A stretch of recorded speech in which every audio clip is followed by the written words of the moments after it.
I don't even know if we're live or not. Let's go to Twitch. Oh, here we go. We just came live. Came? What? We are, I guess, went live.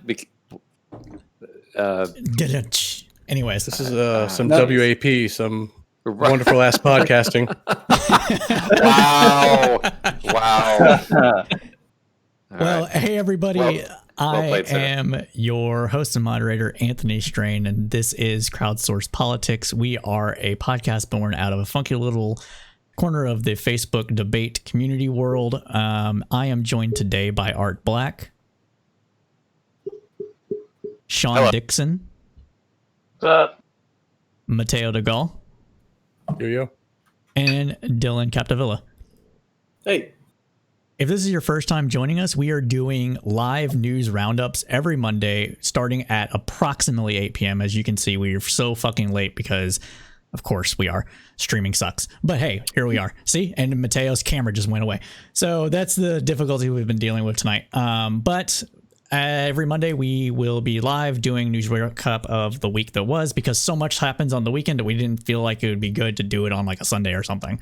So we're going to go over basically a slew of news that happened over the weekend and last week. So let's go ahead and get started.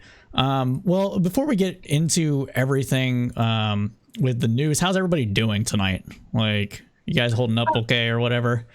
I'm doing well, Anthony. Thank you for asking. You don't ask how we're doing enough. I mean, that's true. It. That's very I've much been better, true. but Nothing matters. We're still here. Nothing matters. Everything is ruined. Everything We're is all going to black. die someday. Everyone, even people with a legacy, will be forgotten. None of this. Well, if you guys are ready to talk about the real issues, then what I need to bring to your attention is that I don't know if you're aware, but Activision denied recently that there was a hack of up to 50 or 500,000 accounts and mass reports of people's Modern Warfare accounts being hijacked. And I hear you, but the real problem here is that it just happened to me.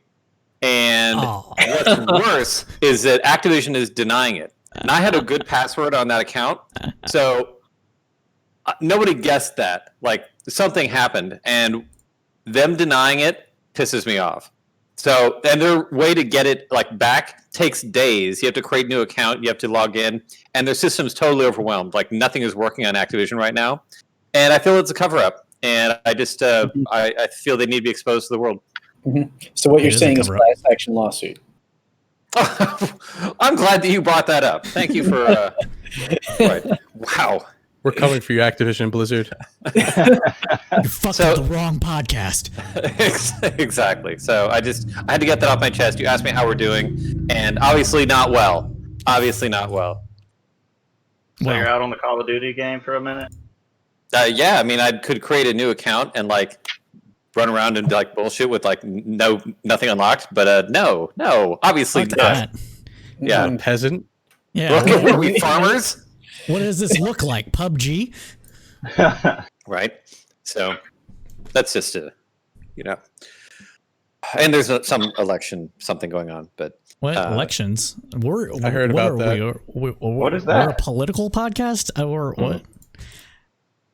So, about the elections, I guess the first thing that we should talk about then in that case is the fact that Trump has once again refused to confirm that he will accept the results of the election should he not win. What are your thoughts about that? Is he blowing smoke or is he serious? Or does it matter? Both. Because it doesn't matter. Both is exactly right. I mean, he's probably blowing a bunch of smoke, but you just shouldn't be saying that in that position ever. For sure. Yeah, he's never a be saying that. But piece of shit. Yeah, but I mean, it's so ingrained now. It's just nah, don't listen to him. It's like a kid who's threatening to. Actually, no, that's dark. But wow, I'm taking my ball and going home. Yeah, it's that's like they're gonna run away from home, but then they're back in an hour. Like he's Trump. He also, when they asked him about nukes, from home. he's like, "Oh, I don't know." He just loves drama. He's like a drama queen. To be fair, I mean, I think he's being perfectly honest, which is that he's going to play it by ear. If he feels like not ceding power would benefit him some way, then he'd probably do it. That's I mean, true, not even Trump knows what Trump's going to do a week from now, let alone 4 weeks from now. So that's actually that's fair. Which is That is a exactly very like fair the silliness of trying to ask him to like in advance say something, because it doesn't matter. Like if it changes, the situation changes, he'll just change his mind. He'll go back on it. There's already a tweet for everything. Yeah. You know? A tweet. That's what I was going to mention everything. too. Once I thought about the tweets, it's like always matching up. Sorry, No, it's fine. It's fine. Isn't there a direct tweet for this one though, where he's like Obama's trying not to like relinquish power or some shit, and like is there a direct one like there was? I previously. wouldn't be surprised if he said some shit like that. I have the tweet. Hold on. Well, he had one that he said that he was going to start a war with Iran, and then we did an episode about that, didn't we? We did an episode. more or less. Yeah, the tweet is from April 13th, 2012, 2:19 p.m. Trump says Barack Obama, who wants to raise all of our taxes, only pays 20.5% on a $790K salary. Do as I say. That's not another as I tweet, do. actually. There's a tweet for everything, really. That's Actually the another one. other issue. That's the other tax returns. Yeah. So for anybody that may not be aware, and if you're not aware, what are you, like, not online at all, is that Trump has only paid over the last 10 years $750 in federal income taxes. Meanwhile, myself, while I was in the military, paid $10,000 every year for 3 years because I had my student loans prepaid. So there you go. fake news. This is fake news. I think it was $750 per year for 2 years. Oh, okay. Right. And then 10 of and then what was it, like 10 of the other 15 he didn't pay anything. Right. So that leaves like 3 years of taxes where we don't know how much he paid, I think. I'm going to guess he inflated his losses. I do not see this guy passing up the opportunity to just bullshit on the taxes. That's all it is. That's what the lawsuit is about. Yeah. Yeah, I would not be surprised at all. He got a tax return of what, like over 100,000 1 year. And that's what the lawsuit in New York is about. Is they say he inflated his losses, which in order to get a tax return of that size. Mm-hmm. What an asshole! Yeah, I think he got a so 400,000 return at some point. Can't remember the exact number. It wasn't. He's like claimed holy shit. Yeah, I don't like $72 million in losses. Like that's what caused all this. Sounds right. Yeah. I mean, if he actually does have that massive amount, that many losses to write off, sure, then go for it. But I don't know. I don't like the guy, so I'm biased a little bit, but he just seems like he strikes me so much as that type of guy who would probably like laugh about it with his friends, like, oh, and then I just moved to decimal point, and then they all like share a good laugh or something. I just fucking could see it. Yeah, I mean, just to throw this out there, but this isn't exactly a country where rich people go to jail. So, I mean, on paper, yes, there's a lot of potential offenses, but in practice, this isn't something that is normally punished. So there's probably a lot of stuff that, somebody with, like you said, a decimal point, a couple to the in the other direction, probably would have a lot to worry about and could spend some, hard time in federal pound me in the ass prison. But in this case, I don't know. I think only the fact that he caused so much ruckus and made so many enemies, he might have something to worry about once he's out of office. Well, for sure. That would be crazy if they actually imprison a president. I mean, I don't think they should ever refrain from it. That's what I'm. I mean, I don't think they would, but that would be big. Imagine that. Like that countries alone, like doing something to their own leaders, that's unheard of. But if Trump is going to prison after office, it's not going to be because of this. He might, but it's not going to be because of this. This would probably be pay back the money you owe, and also here's a fine on top of that. That's what it would be. I could see that. It's how they got Al Capone. It is how they got Al Capone. It's true. But remember, everybody, RICO laws don't apply to federal agents. So, what else should we talk about? We want to talk about the upcoming debate that is tomorrow that we will be doing a watch party on our Discord. Check us out. What's that? I mean, Biden's not going to show up, so. Oh yeah, of course. He's I love going to that get shit. lost on his way to the remote debate. Right. Yeah. I was reading through comments on C-SPAN today, and I was actually, for some reason, I was surprised that people were still like, "Oh, Biden's not going to show up. He's going to say he's sick," and I'm like, "It's tomorrow. You guys know it's tomorrow, right?" Yeah. Like, I mean, I could see him having a good reason, like some sort of corona-related thing, but I don't know. He's going to show up, especially now with all this Trump stuff. Like they're basically goading him into it. I think Trump's really the one who has to worry about messing up during a debate. Even if he just doesn't say something stupid, he's just going to let something out that he shouldn't. Like basically admit something he's going to do or plan to do. mm-hmm. So how do you guys think it's going to go tomorrow? Who do you think is going to come out on top? I think Trump's going to have a really flashy announcement to make. You know how the State of the Unions, how he made that into like a whole song and dance? I think he's going to break something out in the middle of the debate to be like, "Oh, look at me, the president." Like something's going to happen. Well, didn't you already try that with the? Well, I'll get into that later. Yeah, probably. But I also don't think it's really going to matter. I mean, I'm looking forward to the debate just because I'm a political nerd. That's what I do. But as far as like changing minds, I don't see it really. Nah, they don't, I don't even think they change minds. I don't think if they do, it's right now it's such a small number that it doesn't matter. So I don't really see it doing much, to be honest. I mean, I feel like there are bumps from debates, but I feel like it's always very temporary. A few days, maybe right. A week at the most of changes in poll numbers. The people tend to revert back to who they were going to vote for anyway. It would have to be something big, like when John McCain said the fundamentals of the economy are strong, and then like it crashed like the next day. That's like the only time something like is really held against them. Or Rick Perry naming 3 departments he wanted to eliminate. Oh, that was beautiful. And I forgot the third one. Ron Paul ended up helping him out. That was the best save, the best assist I could have ever had in political history. I mean, he was on the muscle relaxants, he had the surgery and all that, so it wasn't smart for him to be on stage. But what's funny is that Trump is doing the exact opposite of what you normally do, which is to kind of downplay your own abilities and then play up your opponent as being a great debater. So when you go in, the expectations are set in a certain way that as long as you can cough out your name correctly, then they're like, oh, okay, they did okay. But in this case, they're like, oh, I'm the best debater ever. I won every debate I've ever been in. And Biden's not going to show up, and he's probably on drugs. It's like all Biden has to do is show up and have like a decent debate, and not look like he's on drugs. Just have like a decent debate, and they've set the expectations so that Biden's success criteria is so low and his is so high. Only Trump would do it because his fans don't care and the people who hate him don't care. So it's like he may as well just say whatever he wants. But for whatever undecided people in the middle, like whatever 0.1% of the American populace that still hasn't made up their mind, that's what they're going into is Trump saying he's the best, him saying Biden is terrible, and then as long as Biden shows up, he's like, oh, okay, he seems reasonably competent. Like, I don't understand why you'd set yourself up for that other than you just are a slave to your own ego.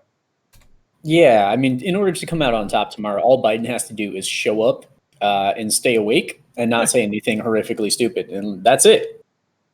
That's all he's got to do. That's true.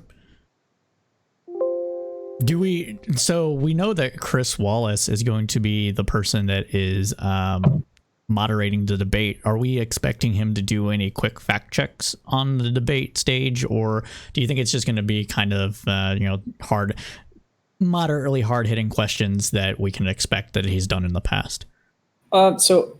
He's debated, or he's moderated debates before, and if I remember correctly, he has some minimal, I wouldn't say fact checking, but he does challenge people if they say something that's obviously false.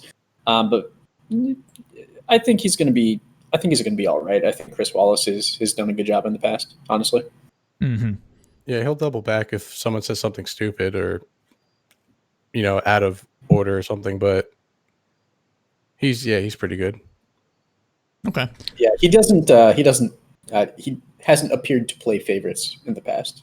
Yeah, he's one of my for an anchor on Fox, he's good. We'll put it that way. I think he would be good anywhere, but him being on Fox is kind of like, but yeah. Yeah, he does a Sunday show. He's pretty good. He's decent. I like his Sunday shows. In fact, all the Sunday shows, which this show pretty much is, are pretty good. So, so what I was going to bring up while we were talking about this, Mateo had said that there was a thing that Trump was going to do during the debates to try to be like, look at me, I'm the president. He recently announced that he has a $500 billion plan for Black America. What are our thoughts about this plan? Is it just show? What is it? Sounds like planned economies. Oh wait, no, he did it in dollars. I'm thinking 5-year plans. I was gonna make a old school India joke, but yeah, true, yeah, China too. But I don't know. I think it could be bullshit. It could be something. The timing's obvious. It's obvious. It's a little weird, I think. I mean, that he feels like he has to appeal to Black voters in Georgia to this degree. Whereas if I had to make an assumption about what strategy he would have taken, it would have been going the opposite way, right? Trying to get more turnout among. Mm-hmm. You should have said Tupac is the greatest rapper alive. That would have maybe helped a little bit. Everything is terrible.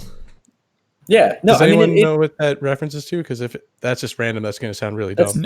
Kamala Harris. Okay, good. I just want to make sure. Harris, yeah. Yeah. Kamala Harris. Good. Just making sure. No, we're good. Yeah. But yeah, on the Platinum Cam, what was it? It was $500 billion in investment in Black-owned businesses, and then like an extra $40 billion in like infrastructure or something for Black communities. And yeah, it's really weird coming from a president who's known for kind of dog whistles in the other direction. And if you had seen this plan and said which party is going to propose a plan like this, it obviously wouldn't be the Republican Party, and especially not in Georgia. So it's just, I don't know if it's going to be successful in doing what he intends for it to do. I think that's fair. One of the things we should mention is that this plan is pretty much boilerplate. What's up? Oh, I was just going to say, I want to know Sean's opinion on this. Oh yeah, Sean's in Georgia. Yeah, I don't really know much about that whole plan. This is actually really my second time even hearing about it, but it's... Yeah. I do want to say that the one thing that surprises me is how many Black people that I see and hear that do support Trump. It's like, where have you been? I don't understand. Are they guys? Yeah. Yeah. Mostly, yeah. Well, but there are a surprising amount of women too, and it's just like, what circles are you in? Where are you? I don't understand. So here's, like, I would say the most interesting part of the plan is it's not like a full plan. It's some like key points that he noted, right? And one of them was that he would give priority to Black-owned businesses for federal contracts, which is, affirmative action.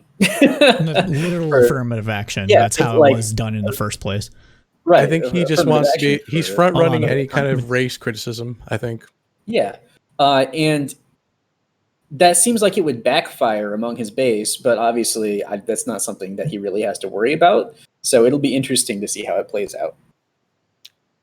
A lot of it's the hard to base get right things now, to really... just from me, just being around Facebook, talking with them, and just reading all the shit they say, it seems like they full well know that they're racist, but they're all in this mode of like, we're all just going to pretend we're not, and we love Black people, and they're all just going along with that whole game that Trump did years back, like, all the Black people love me. The Democratic plantation. Yeah, they all know what the deal is, but they have like this hive mind of, we've got to pretend, guys, we're not racist, guys, and we're just going to say that over and over until our plan is complete. But they know they are, they'll say it among themselves. Yeah, I mean, I know everyone knows plenty of people like that. So this whole plan is just like, they'd be totally fine with it. Like, oh yeah, this is our show to make it look like we're not racist. And it's easily seen as a virtuous thing. So they're going to love it anyway, whether they believe in it or not. They're going to be like, look at us. They're going to try to, I guess, out Democrat the Democrats. Yeah. Well, not they will, but this is what Trump's doing.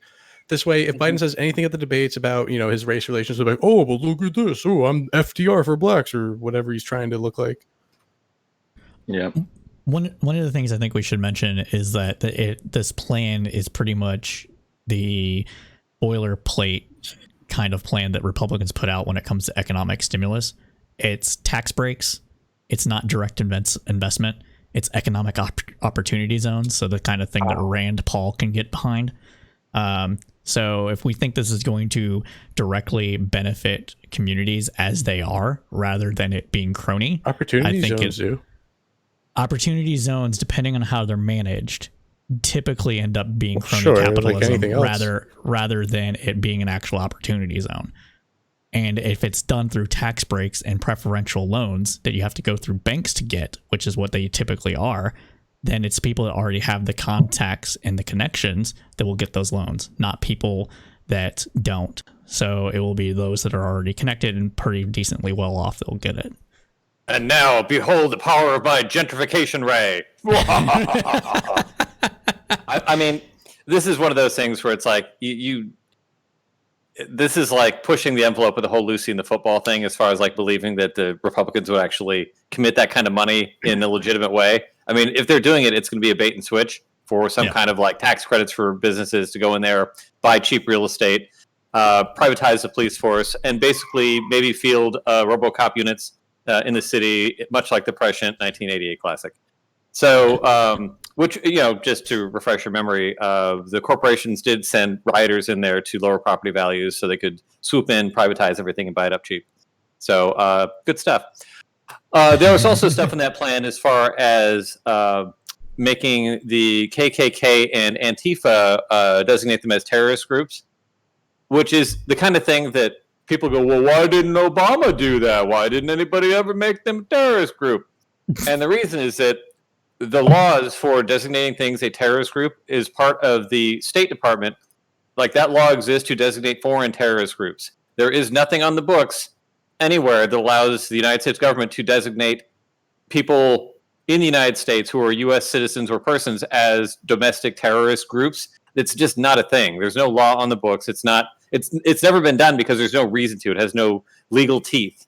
Like, as far as for a foreign terrorist group, there are legal teeth. I mean, that like opens up like, you can be put on a kill list for drone strikes. Like there's actual legal repercussions for that. It's purely symbolic in the U.S., which is why, for instance, Obama never put the Klan on a terrorist, designate them as a terrorist organization. It doesn't mean anything. So same thing with designating Antifa, which isn't even an organization. And then there was the other part of making lynching a national hate crime, which is the kind of thing that Rand Paul is going to object to, so it's never going to happen. And this is just one of those plans that they made up to sound good, with no details, no specificity, just a great big number that's never going to materialize. And to the extent that it ever did materialize, it would be like tax breaks for corporations. So there's that. Yeah, that's the way I look at it too. Mateo, did you want to add something? We should do an episode on opportunity zones. I think they're actually a lot better than what you said. Like, obviously, there's going to be, like anything, like even in welfare programs, you're going to have misuse, but I don't think it's overall just some sort of racket. Sure, and charter schools don't siphon money away from public schools and leave people behind. But I mean, those trash ass schools that are failing kids. Yeah, I mean, siphon all that money away. Yeah, potentially. Yeah, so potentially there's a way to have it like an economic opportunity zone and structure it in a way that would be of value. I'm just saying, when you're a month out from an election and you come up with this like not even half baked plan, it's like it's a substance free plan. If anything materialized out of this, it would be a joke. But nothing's going to materialize out of this, so this is kind of different from something to be like legitimate, like economic opportunity zone. Yeah, this is just a token for him to say, "Oh, look at me! I'm not racist. You're racist. Yeah. You didn't do this when you were with Obama." Exactly. What the fuck? My bad. I just like colored myself. So we've kind of gone. If you were watching, if you have it up on Twitch, I'm currently like super red and green right now. I screwed up, but go ahead and turn that off. All right. So what else? So RBG died, and now we have the nominee, which is Amy. Is it Barrett or is it Barrett? Barrett. Barnett. Is it Barnett? No, it's 2 R's, 2 T's. Barrett. Okay. Barrett. Like a 50 cal. Amy Coney Barrett. Amy Coney Barrett. And they're, of course, the Comey. Not Comey. That's totally different. Also, that person who does stuff, great Arrested Development reference. Well played. So, of course, conservatives online are calling her the notorious ACB. So there's that. Are they actually, though? Yes. I feel like one person did it and then a bunch of liberals shared it online, and now it's like this thing that they all talk about. Like the red cups from Starbucks. Remember when like some guy with like I feel 20,000 views on YouTube complained about the red Starbucks cup, and then it became fucking like national, like, well, considering I've seen t-shirts already being sold for it, I'm gonna go with that it's actually already a thing. I mean, yeah, I mean, if they're printing t-shirts, they're gonna make it a thing if it's not a thing. Yeah, they're definitely you're gonna get a lot of people buying that shit. It's a small thing. Yeah, it's a very small thing that a couple of people are capitalizing on, like, because it'll piss off some liberals, and that's it. Like, it's small and it's worth ignoring. It's not a thing. Well, I mean, I'm not really worried about it. But we should probably talk a little bit about what her deal is and whether or not we think she might actually get confirmed. Who wants to jump in? Because I think it's possible Republicans might defect. Actually, I don't know. Maybe at first when they're feeling real lovey-dovey and they're like, oh, we can't confirm this close because of what we did last time. I got a feeling they're going to change their mind. Never mind. I take it back. Well, Mitt Romney might vote against, but I don't think he'll vote against it. Yeah. Art, it looked like you were wanting to say something, and then Dylan, you can go ahead unless you want to reverse the order. I was just going to say that we're going to have a full episode on this, so anyone who's listening can tune in once we have that published. For sure. And what else? I was shaking my head at this tweet that I saw, which is last year I paid more taxes than both Jeff Bezos and the President of the United States combined. I run an Etsy store for a living. And this is a picture of her sitting in a chair just looking depressed. Like, shit. Thing is, I bet she didn't pay more than Bezos. Percentage or in total.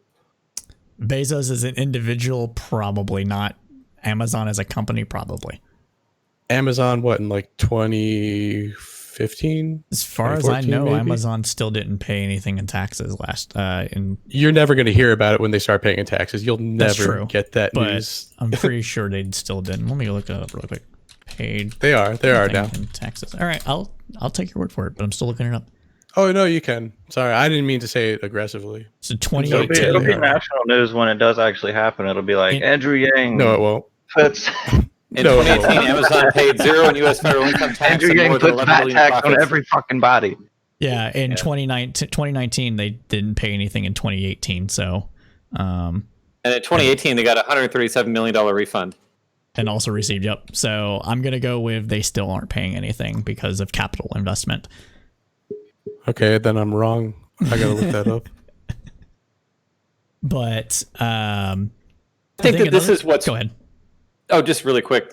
Like, I think that while people are looking into Trump's taxes as a, potential like money laundering and who knows what else that they're going to try and dig into, ultimately the value in seeing it is not that he's doing anything wrong, but that this is the system. Like, people seem to forget that billionaires don't actually pay. Like, when you get to a certain level, you're just hiding your money or moving things around in such a way that it's structured that if you're smart, you don't pay any taxes, which is like on the Republican side, you can't even try and zing them on. He only paid $750 in taxes. They're like, oh, good. Like, everyone should pay $0 in taxes. Like, that doesn't register with them as a bad thing. Yeah. So that's a silly kind of attack. But with anybody else, who's actually, has any interest in living in a modern society, the idea that Trump was supposedly in for the little guy, and he came in and all he did was lower his own taxes, and that's it. It's one thing to say that you should take advantage of the system if that's the system, but Trump came in and was supposed to fix the system, and his fixing of the system was he still pays like basically no taxes. So this is I think the angle that you want to go after is, this guy is not a friend of the little guy, like he said. And he was talking about how, all my rich friends are going to hate me. I'm going to raise all their taxes. And he didn't. He lowered their taxes. He lowered his own taxes, and he's basically still paying nothing. Definition of the swamp, basically. Yeah. He drained the swamp and replaced it with another. Go ahead, Dylan. I will disagree with one point that you made, Art, which is that you don't have to be a smart billionaire to not pay taxes. Dumb billionaires don't pay taxes either. True. Oh yeah, no, that's what I meant. Is like, but if I argue with people on the Twitter, and one of their common comebacks is good. He shouldn't pay any taxes. Like nobody should pay taxes. Like taxation is theft, kind of a thing. So like I'm just saying, like you won't make any headway with people saying, oh, he only paid that much in taxes, because they think that's fine. And like you said, whether you're smart or dumb, if you're a billionaire, you just have people that do it for you, and you're fine. It's disgusting. Yeah, but I think paid. Oh, sorry. Go ahead, Mateo. They paid taxes in 2019. It was the first time in 3 years they paid. Amazon. Amazon, yeah. Oh, okay, you found it. Well, yeah, it was according to the filing. Because I typed in paid no taxes, and you probably typed in paid taxes, and that's why you got a different result. Probably, yeah. But also there was like a 3-year gap, so that means they even paid taxes before then. So if we go back and look at their net income, I bet you every time there's net income, they pay taxes. Well, and that's probably exactly it. So they, just for those of you playing at home, Amazon generally doesn't turn a profit just because of how they're structured. So every now and then they will find some need or advantage or pressure to do so. So they'll just change their books up a bit, then demonstrate that they're making a profit, they're profitable, and then they will go back once that need is passed to not paying any taxes. So that's go ahead. Sorry. Yeah, they'll generate a ton of revenue, but they'll just reinvest it back in the company, so it doesn't get taxed as income because it's just an investment. Right. But, they just keep expanding out into a new sector every year. Which, that's legitimate business, though. I mean, that's not tax avoidance. That's, sure. I mean, they're super aggressive with it, so they're just putting everything, or they were. I think now they're starting to squeeze margins out of people. But in an ideal society where taxes are fair, that wouldn't happen. Everybody would pay something in taxes, more or less, or at least every company would. And I'll say, just as a no, not on losses. Losses we should write off. Not on losses, but or zero or nothing. They're not actually not. Anyways, go ahead, Art. Yeah, they please. are. Being a massive company is much easier than being a small company. Most of the companies in the United States are small companies, and the rules are rigged. Like the higher up you go, the easier it gets, but it's harder to advance. So the people who are on top, it's maybe not outright rent seeking, but it's basically the kissing cousin of it, and it makes it extremely difficult to advance up. So I think that there are a lot of people who are within that GOP kind of Republican sphere who are small business owners that do get that. You understand that the regulatory burden is much tougher if you're under 100 employees, let's say. Like once you are past a certain scale, the economics of scale, but also the rules get a lot more to your advantage. So I don't know. I think that you still have companies in that tier who are paying a shit ton of taxes, and basically the larger you get, the fewer taxes you pay because you're able to structure things better. Simply because that's how the rules are written. You have wealthy people writing the rules that mean that they're not breaking the law; they're doing everything fine. But it's not. That wasn't this. This is just growing the company even more. Like instead of like saying paying themselves a dividend, it's if you didn't earn income, you're not paying income tax. Just because you want them to pay income taxes, that doesn't make it unfair. Yeah, no, what I'm just saying is that, we have a society where, tens of millions of people don't have healthcare because we want to allow businesses to operate in a certain way, and that might not be smart. I don't think that's the cost. I don't think that's the trade-off. Well, I mean, in a sense, I don't either. But we're dealing with the political realities of people who say we can't afford things, and then they structure it so that we're not pulling in revenue from places where we could to make the argument easier. Yeah, no, definitely. There's what's the name of that? Isn't that Cloward Piven or something like that? Starving the Beast, kind of, or somewhere around that. Well, I mean, although that's an interesting topic, we should talk about some other time. Cloward Piven is basically accelerationist theory. Oh, when it comes to economics. Okay. Yeah, it's intentional sabatage. Gotcha. Yeah, basically, you just fuck up the system and say, "Oh, look, it's because of the taxes." But it's interesting. But it is an interesting topic. Well, we'll have to do some research on that one then. Yeah. I think this is a great point to segue into stimulus and the government funding. So we know that the everybody wanted to kick the can down the road and avoid a government shutdown during a major election. So we were able to get the government funded until, I believe, December 20th. The date might be wrong, but it is some point in December, mid-December. But we are still having issues with finding stimulus money in order to help keep the economy afloat and keep people in their homes and that sort of thing. Yet we just said that, Trump didn't pay almost anything in taxes. Amazon's not paying anything in taxes. So what is up with this? Taxes don't fund spending. That's true. We did an MMT episode, everybody. Check out the MMT episode. But still, so that brings up the point, what political things are coming in the way? Is it just fuck the poor, or a Biden presidency? He'll change. We'll get the stimulus we need when Biden's president. Oh, but then I mean, it'll be a little late, and we might even be halfway into some sort of recovery by then. But at least it won't be this bullshit, especially if they have a lot more control over the Senate. Hashtag Yang Gang. Yeah, Kamala wants to do $2,000 a month, right? Yeah, she doesn't want to do. She just says Tupac's the best rapper alive. $2,000 a month. Hey, check out these Timbs I'm wearing all of a sudden, and my jeans. No, but the thing is, Tupac is the best rapper alive. Yeah. Touche. Just saying. There was a satire article. I can't remember which site. Just the next stimulus package is going to be a 6-pack of Mike's Hard and a pistol with 1 bullet in it. Oh, too real. Ugh. But for serious though, what everybody on this panel can pretty much agree that Biden will do the right thing and get Congress to do the right thing when it comes to stimulus money. Trump kind of sort of tried to do it a little bit with the whole let's divert FEMA money into an emergency spending thing, give people a couple $100 extra a month. But what is it? What's the exact impasse between Republicans and Democrats when it comes to getting the stimulus done? We know that the Republicans initially proposed a $1 trillion stimulus package, and the Democrats originally proposed a $3 trillion spending package. What is in the difference there that makes it to where we're not seeing this? They are closer than that now. Yeah, Dylan, go ahead. Sorry. Oh, I was just going to say they are closer than that now. I do know that the last round of I think they're within a gap of 1 trillion now. I think so as well. Around 1.5 to around 2.5, which is still not close enough.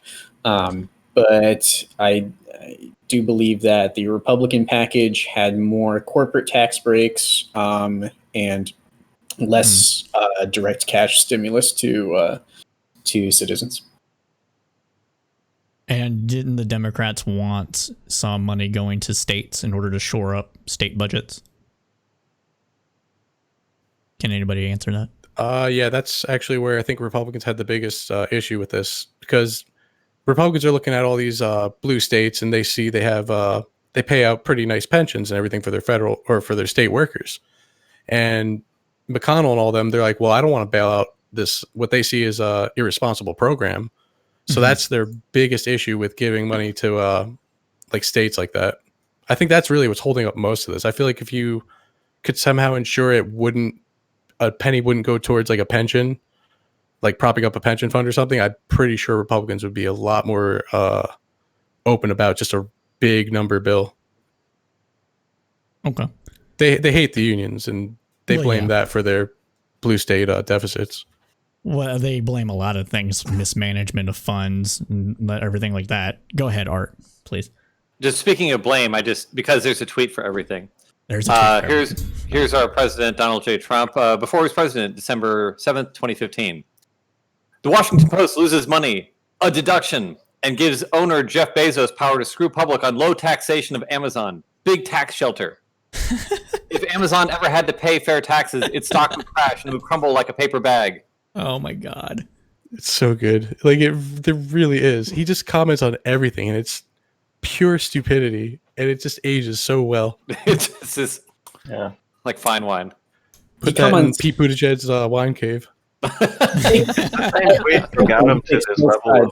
Hold on a second. Dylan, if you could go first, and then Sean, please.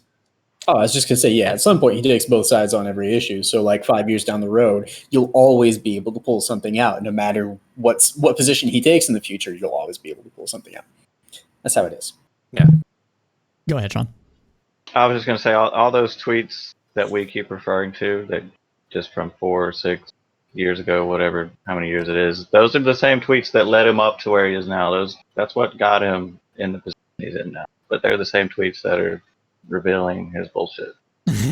That's true. Like, I don't understand why he didn't go back and delete all of those. Like, why did no one say, "Hey, go delete this"? What are you doing? Because there's no penalty. No one ever. I mean, his fans are never going to call him on that. They don't care if he's lying or not. Like, it's it's narcissism.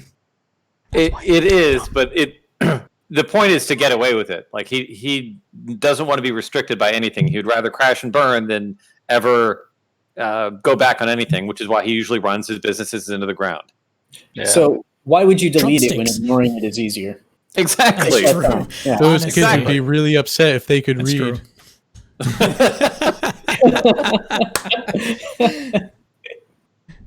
Man.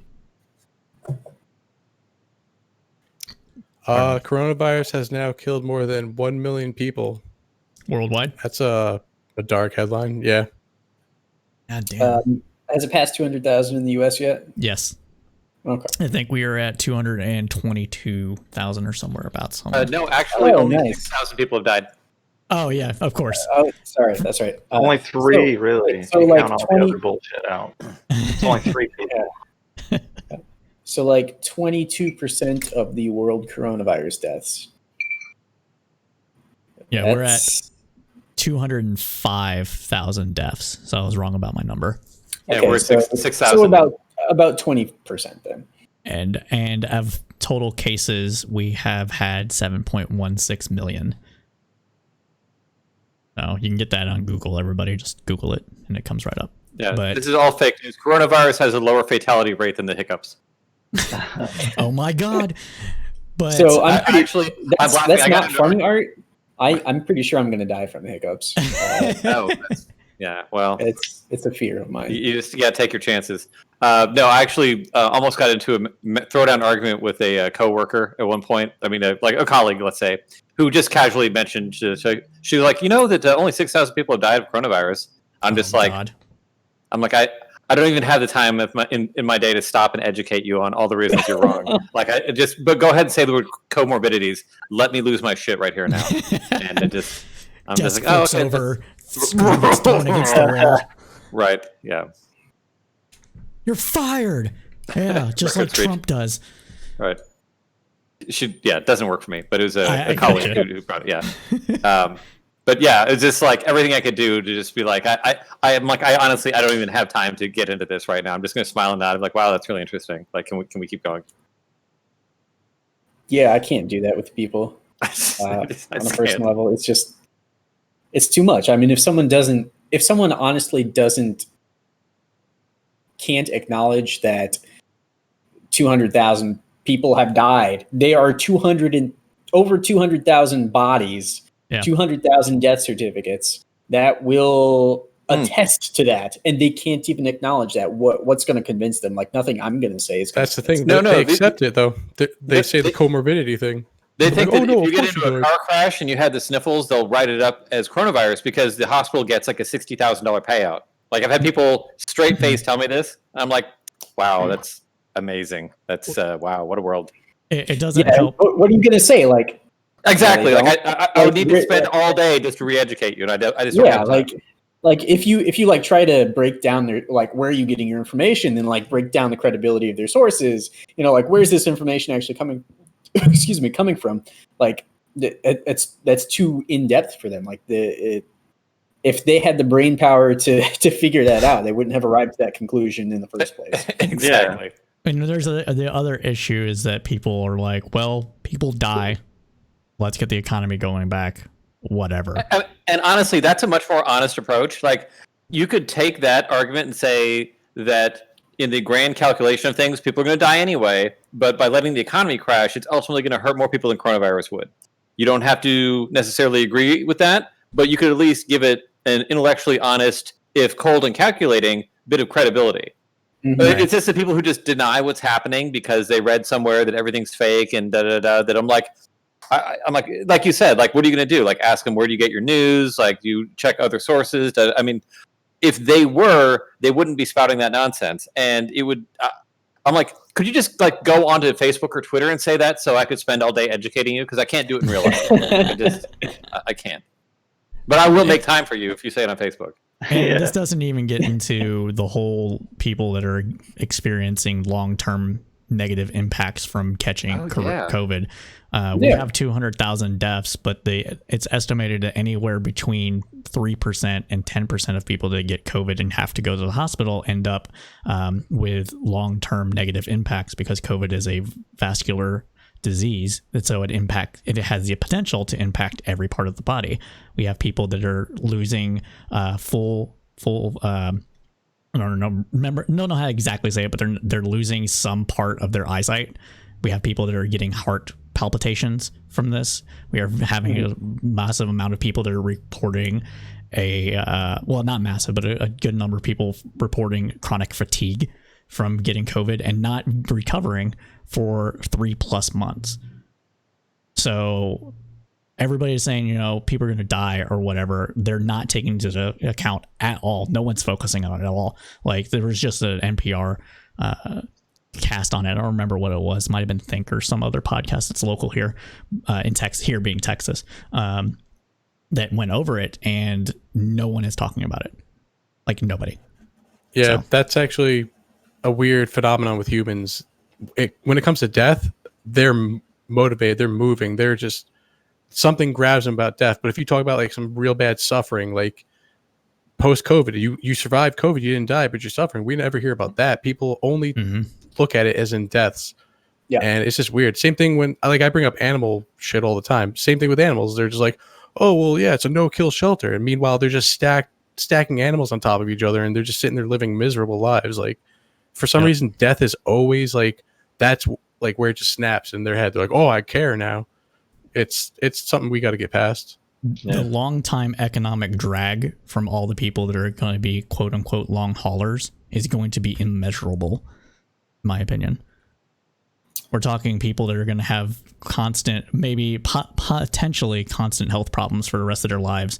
And that is an economic impact that to them and to everybody that they know, and cascading effects and so on, that it's just going to be really fucked up. Dylan, do you want to say something? I'm sorry. Nope. Okay. What else do you guys want to talk about? We got about another 10 minutes or so before we're supposed to wrap this up. So. What's up with Brad Parscale? Oh, good one. Almost forgot about that dude. Oh, what's man. Up?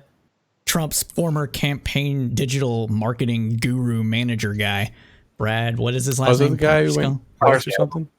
Yeah. Yeah. And to give a little bit of background, this is the guy that the Lincoln Project basically ran out of town. Oh, yeah. Yep. So to give a bit more background about that, they basically discovered that he was potentially money laundering from the Trump campaign, and basically not only that, but also taking all the credit away from Trump for how good the campaign is. And everybody knows from what Trump did to Steve Bannon, that is not a good thing if you're wanting to be on the good side of Trump. So he got ousted for that. And maybe not money laundering, but overcharging and overbilling, let's say. And then living high off of Trump's hog, and then, like you said, in addition to the financial excess, also, he was taking all the credit for being the brains of the operation, which, like you just said, that undid Bannon and it undid Parscale. And not to make fun of anybody that's having a mental episode, we should all feel bad for this guy. He is supposedly suicidal and going through a rough time in his life. So I hope he gets the help that he needs in that regard. So I'm not trying to like say anything for that. Yeah, I think that's all we can say about it. He had an episode, suicidal, locked himself in his house, and wound up at a hospital, right? Yeah, I think he was involuntarily committed for at least 3 days. Yeah, he was like kind of holding himself up in the house though, right? Like the cops. His wife said he had a handgun and was. They had to send out a SWAT crazy. team to coax him out. Yeah. Yeah. Well, when you're high on life and then get crashed down, that's going to happen to some people. So hopefully he recovers. All right. Nah. But do we think he actually had anything to do with Trump's success, or do we think this is more of one of those situations just being at the right place at the right time? Right place, right time. Yeah, I mean, Yeah, a lot I of people still- could have done the same thing. As far as what I know that he did.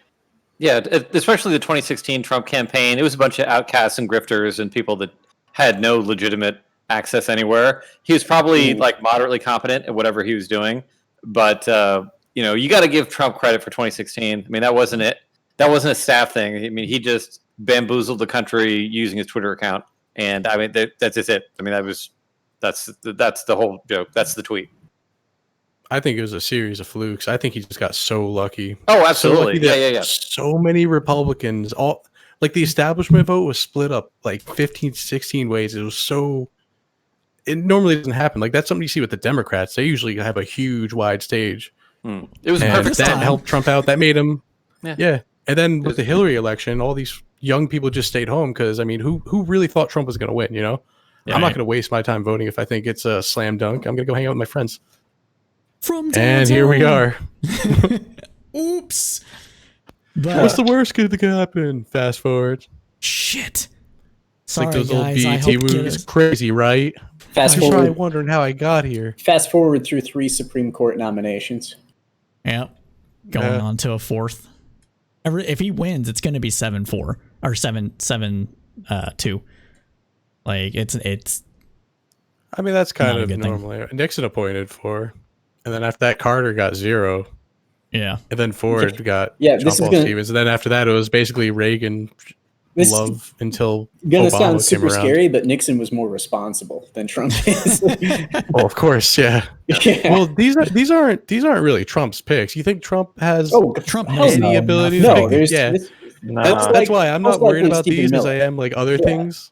Yeah. Oh, no, I'm hell no, worried. not Stephen Miller. This is like the Federalist Society. Yeah. These are I'm a lot worried more responsible because people than those fucking No, journalists. The Stephen Federalist Miller is- Society No, does it's not. F class. Okay, I'm sorry. Politics. He's They don't call the such shots. trash. No, they Sorry. don't. They don't call the shots. It's the people next to Trump who call the shots.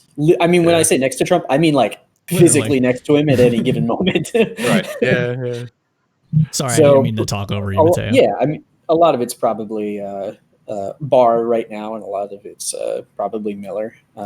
Sure, there Yeah, are I'm not others who happy I'm with not Gorsuch, aware but- of. But In physics, we call this the Joe Rogan effect, where you're influenced by the last thing somebody said to you. Well, for Should for coin that Gorsuch- actually. That makes a lot of sense. Oh, that makes a lot of sense. I never thought about it. Try DMT. Right. Anyways, but we give Joe Rogan shit. That's probably something we should talk about. He's but let me. I'll get to that in a second. So with the whole Federalist Society thing, I am not okay with the Federalist Society picking judges. Gorsuch was one of the decent ones on the list. Oh, really? Ugh. I'm not happy with Gorsuch. Well, they don't. Gorsuch. Well, let me finish this point on Gorsuch. Gorsuch was chosen by Kennedy. Kennedy said he would retire only if he had great influence over the pick, and that's why Gorsuch was picked.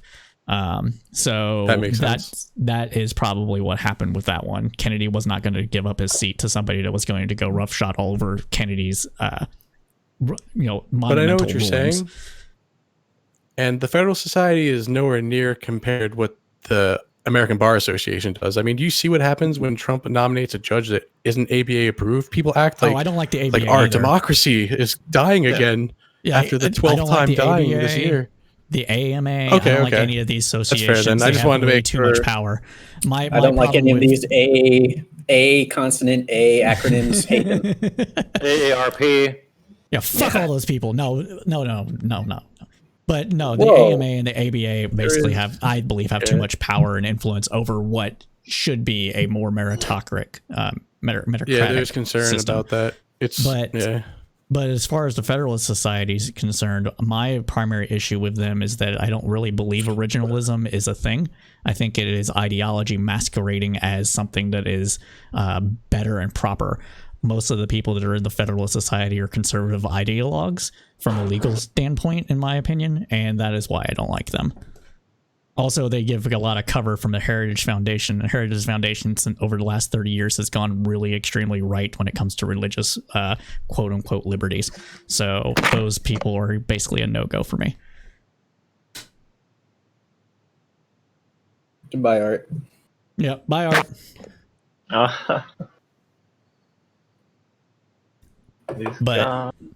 But there he is. Welcome back, Art. But I think originalism is just one way to interpret it. Sure, it's no more like less legitimate than the others, I would say. Well, that's hard to say. No, it's less legitimate. Go ahead, Dylan. Go ahead. I feel it just takes reason out of the equation. I feel like originalism is basically. I mean, it's an excuse to not have to make decisions for yourselves. Basically, is what. Your job as a constitutional judge is to not make the decisions. You're just supposed to uphold the decisions that were made. I disagree with that entirely, and we can talk about that in great detail in our next podcast. That's a good one, actually. We can. We really talk should. about that. Go ahead. Oh, I was just going to say, because I think that's a very relevant conversation to the current Supreme Court nominee, Amy Coney Barrett. That's true. Let's say like a contract you have with a business. If they start interpreting it just not completely, but noticeably off from what would have been meant when the contract was written, would you be like, "Oh, you got me, man. I'm totally with you on this," or would you be like, "No, this is what it says, and this is what we're being adhering to"?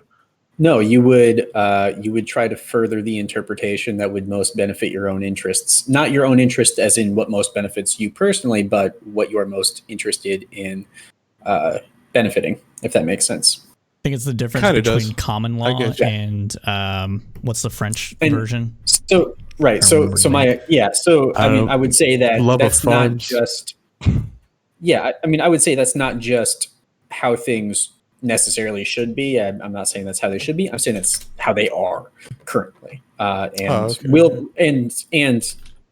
would be in any system that I can think of that isn't automated. Yeah, and when we say you wrote and signed a contract, that makes sense, in the context of a contract you wrote and signed, but not something that was perhaps crafted a quarter of a millennia ago. That's the public contract, though. I mean, obviously, it's not the same as it is, and it's not the same, right? That's all. Is it? In one sense, it's the same. In the other sense, it's not quite. But the root, going back to the root to decide which way we should lean on something. I think that's relevant. And that's similar to contracts or constitutional law. It is. That's why I think even. Sorry, I was going to say I agree with you. I just think that as more time goes by, it becomes perhaps less relevant. And it also, at a certain point, like anything else, we probably need to look at, what makes sense in our current era going forward rather than, be bound to these ancient, revealed truths as being eternal. And that's the entire point of common law. Amy Coney Barrett actually pretty much said that in a paper she wrote. Basically, she's obviously an originalist. She says she's an originalist, but she was talking about old rulings like Brown v. Board or something that's just so ingrained, so there. Even the 14th Amendment, that even if she was to disagree with it, it would just upend and cause so much havoc on her system that it's just not practical. So that is a brand of originalism I can get behind, because I still think you do have to anchor yourself to the words that were used. Like even people who aren't originalists will use an originalist approach to argue. Even Ruth Bader Ginsburg against the individual right to bear arms, she will use the militia in the clause, and that's pretty much originalism right there. So I think there's a balance, and I think we all kind of lean somewhere in between, like textualism and, I'm not even sure like what you would call the other one, expansivism. So Right. Someone help me out here. I don't know what that one would be. So either. I wouldn't call that necessarily originalism or textualism, as you said. I would still consider using those kinds of arguments as part of a practical approach, because if you're taking things from a practical approach, if you completely ignore the words, then that means your opponents can also completely ignore the words, right? And they can interpret anything in any way that they deem fit. They can make any decision that they want to. So there has to be some kind of understanding, but that understanding isn't based on what the text actually says. It's based on what the most ideal outcome would be, I think. Okay. You have to be able to manage expectations of behavior rather than what a piece of paper necessarily says you should be doing. Yeah, I agree. Well, everybody, I am sad to say that is a wrap on this week's news roundup from the Crowdsourced Politics podcast crew. If you liked what you heard, please go ahead and smash that follow button, like button when it gets published to YouTube for the algorithms, and share us with your friends. And as always, keep your head up through the political storm.